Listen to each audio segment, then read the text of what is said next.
happened that the two were intimately connected, and I was the one to understand this link and start a new adventure from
public lectures for different kind of audiences. Maybe 9 planes in 10 days. Very intense, because everywhere they want to hear about this. Also, the life of a president of association. The association I'm presiding, called Mosaic, works at the intersection of technology, art, and action for disabled people.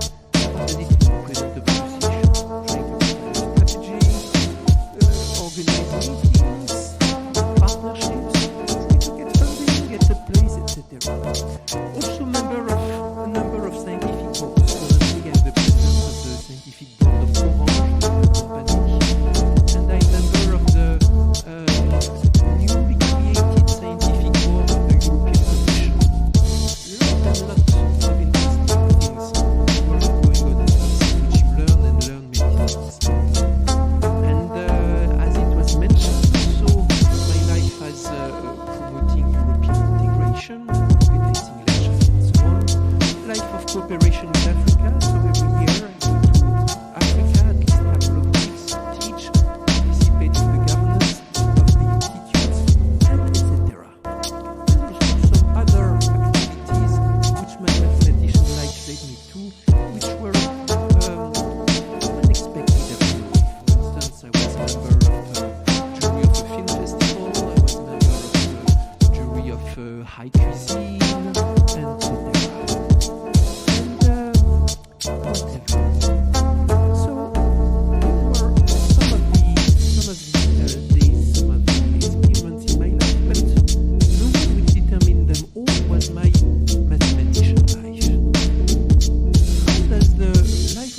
places which are much more representative than all the other ones are Paris and Princeton. So, Institute for Advanced Studies, which was the home of Einstein and many of the greatest mathematicians of the century, I was a visitor there in 2009, and on that day that I will be able for you, I was working very hard, late at night, working on fixing a proof. It was a proof about some effect in plasma physics called the Landau damping. As you Landau damping is this effect in plasma physics, and plasma is essentially a gas of electrons. So let's see a gas in which electrons are separated from the nuclei and leave their life. And it's a kind of very ideal world in which there is no friction, no collision,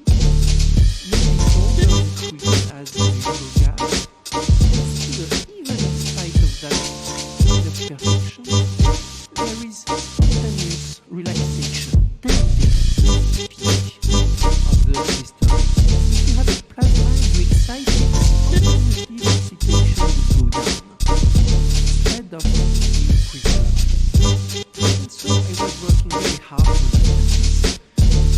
I was working in team with a former student of mine who was in Paris at the time, and we were exchanging constantly.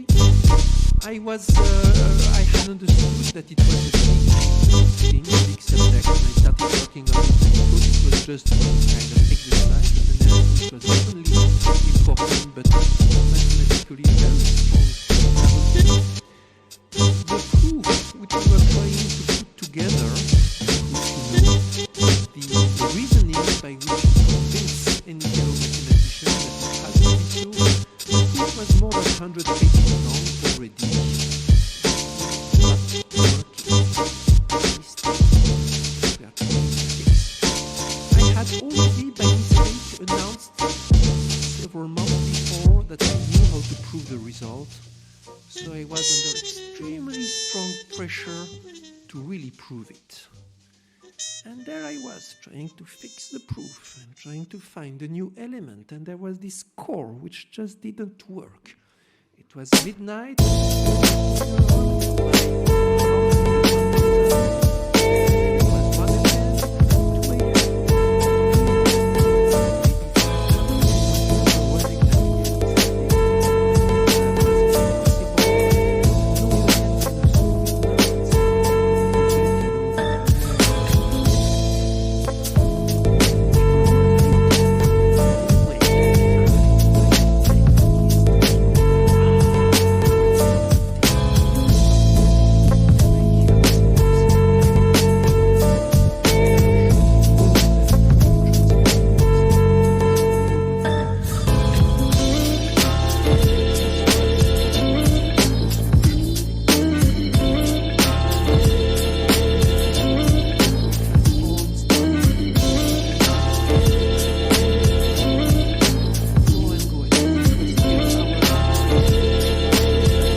time of really doing that. But you know, the smarter ones, they get it. Say, yeah, I can see it must be out there somewhere. Okay? So they have the same difficulties that we have when we try to see the extra dimension for the hypercube. And perhaps out there are some four-dimensional aliens and they're looking down on us and they smile at our efforts of trying to point into the fourth dimension. And now that's not it, that's just diagonal in three dimension. But anyhow, the fourth dimension is out there. Let's go back and get some more patriotic that we can actually see what the platonic zone is. Those five platonic zones.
4 make the cross polytopes, 5 make the 600 cells.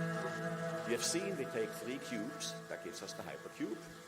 Using 3 octahedra gives something called a 24 cell, and then using 3 dodecahedra gives a 120 cell. Now the icosahedra is kind of useless. Why? Its dihedral angle is 138, okay? Times 3 is more than 360.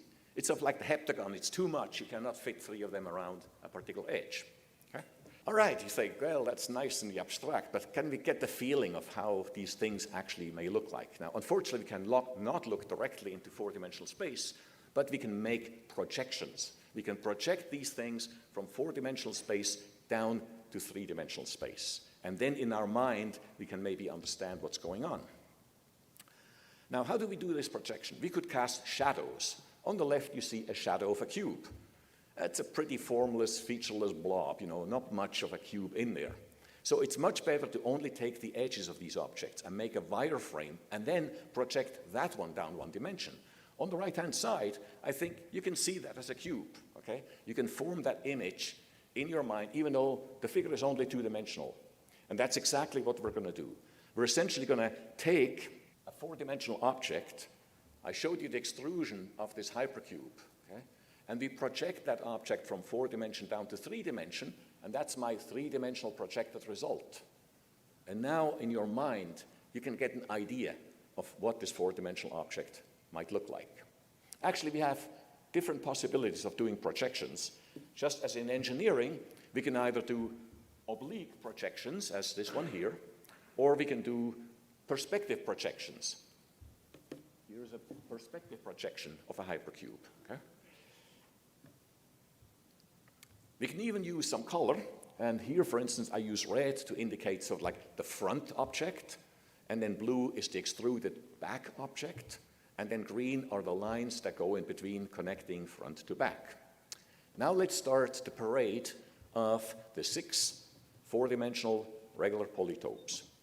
We start with the 5-dimensional simplex. It's composed out of 5 tetrahedra. Now in 4D, all 4 corners are at equal distance from each other, and that means all the edges are of the same length. They look different here because I used a perspective projection. If you use 4 tetrahedra around the shared edge, we get a 16 cell. It's also called the cross polytope. It has a total of 16 tetrahedral cells, but only 8 vertices. And it is the geometrical dual of the hypercube or tesseract, which has 8 cubic cells and 16 vertices. Here I used a perspective projection with depth color information. My favorite is the 24 octahedron that make up the 24 cell. It is self-dual. This means it has the same numbers of cells and vertices, and it has 1152 symmetries. But unfortunately, you can only see them in 4 dimensions. Finally, here are the 2 big ones. Here's the 120 cell made of 120 dodecahedra. It has 1200 edges.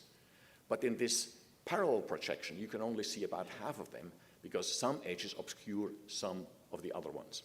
In this perspective projection, you could actually see, in principle, all the 1200 edges. But some of them are very close to the center, and they get very, very small. And finally, last but not least, here is the parallel projection of the 600 cell containing 600 tetrahedra.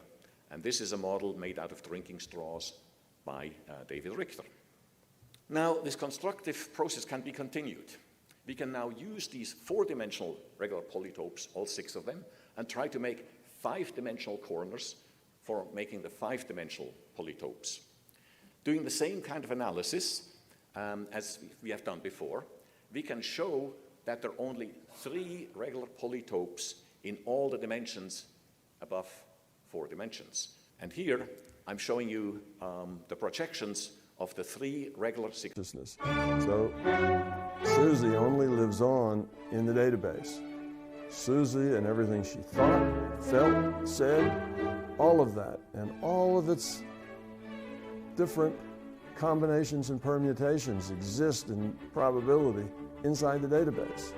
So there you can go talk with Susie. Susie still exists as Susie was, and all the things that Susie did in the database. Otherwise, Susie as a consciousness, making free will choices. So it's just involved, just as you do when you make that transition.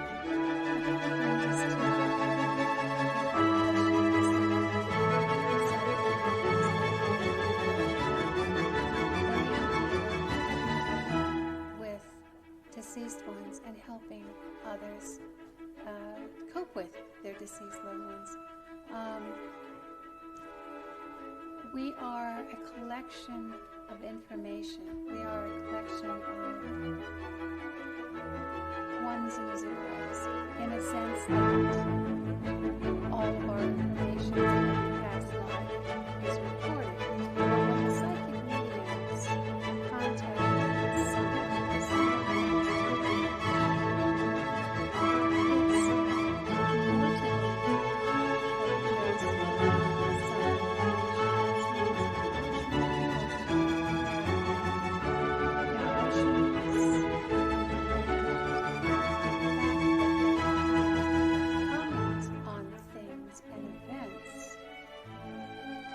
their death.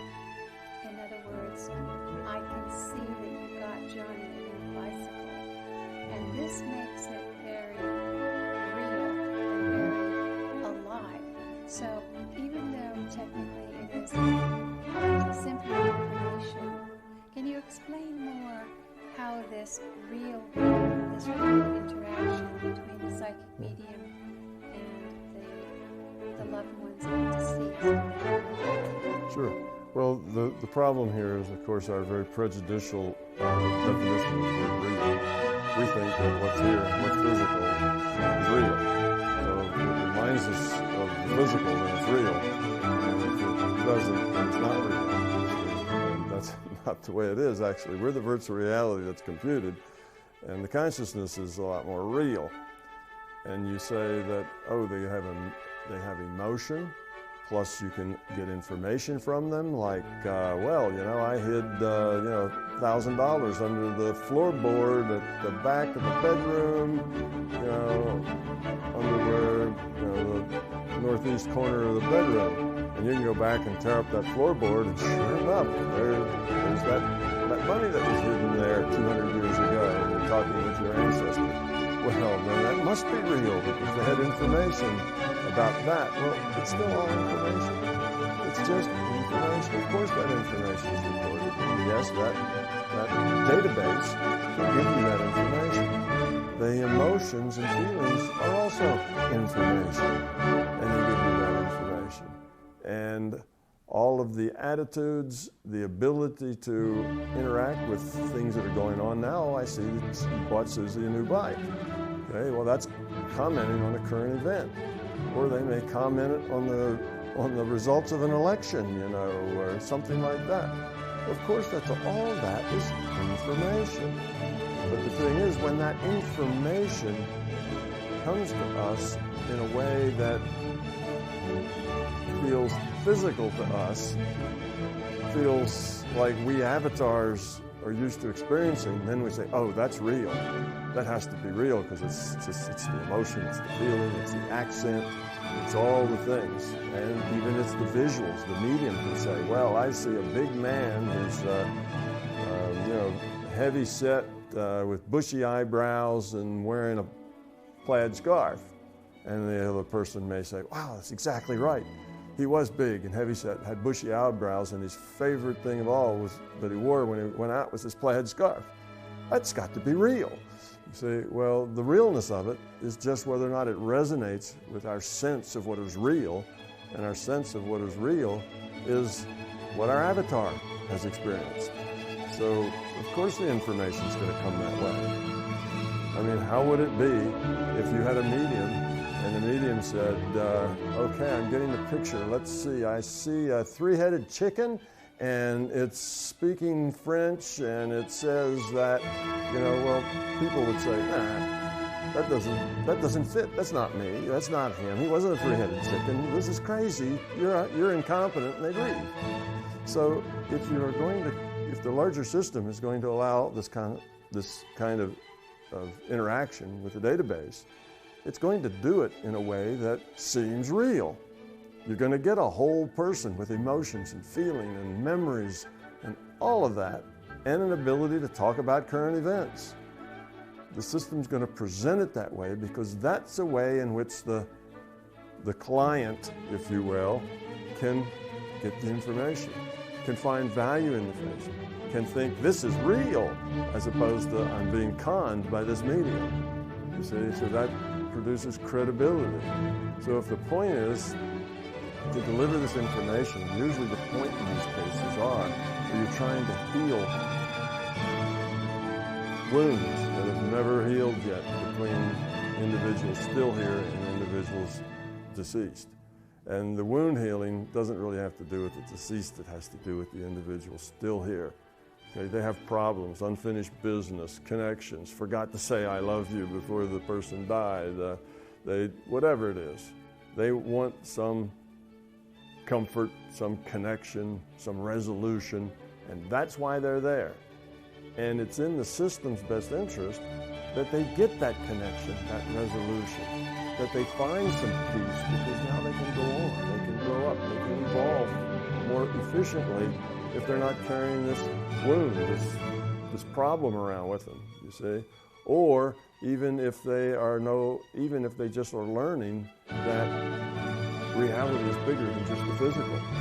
So the system may want to give them very accurate data about old Uncle Fred, who was dead or whatever, right down to the scarf he wore or to the money's under the back corner of the bedroom. They may want to do that just so that person would learn that reality's bigger than it seems. You're opening them up.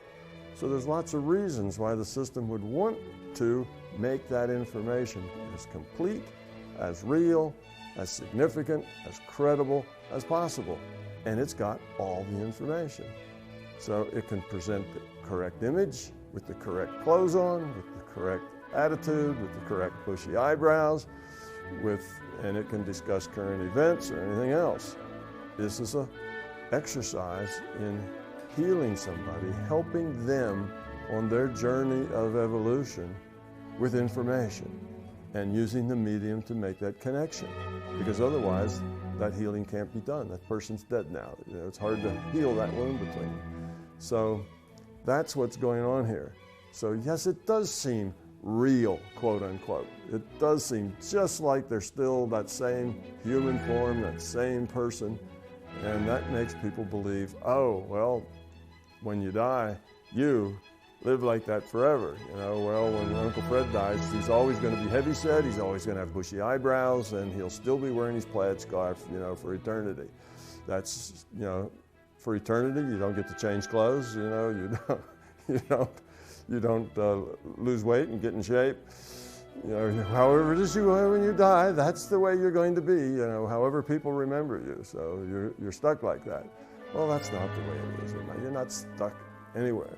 You go on as consciousness in some other virtual reality, some other adventure where you learn and grow and make choices.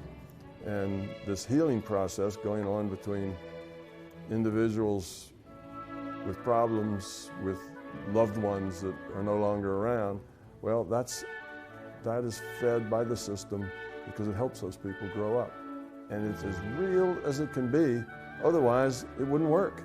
It wouldn't help those people. Three-headed chicken won't do for those people, you see. They just throw it all away. No healing would take place. That's why it has to be real. So a medium will tell you that, yes, those people are out there and they exist just like you remember them. Well, that's a good metaphor and that's a good thing to say because that kind of suits everybody because they don't really have a bigger picture. If they had a bigger picture, it wouldn't have to be that way. But because they have little pictures, then you have to feed them information in a little picture context. Otherwise, it's not credible. So that's what's going on. Basically, what the medium does is extract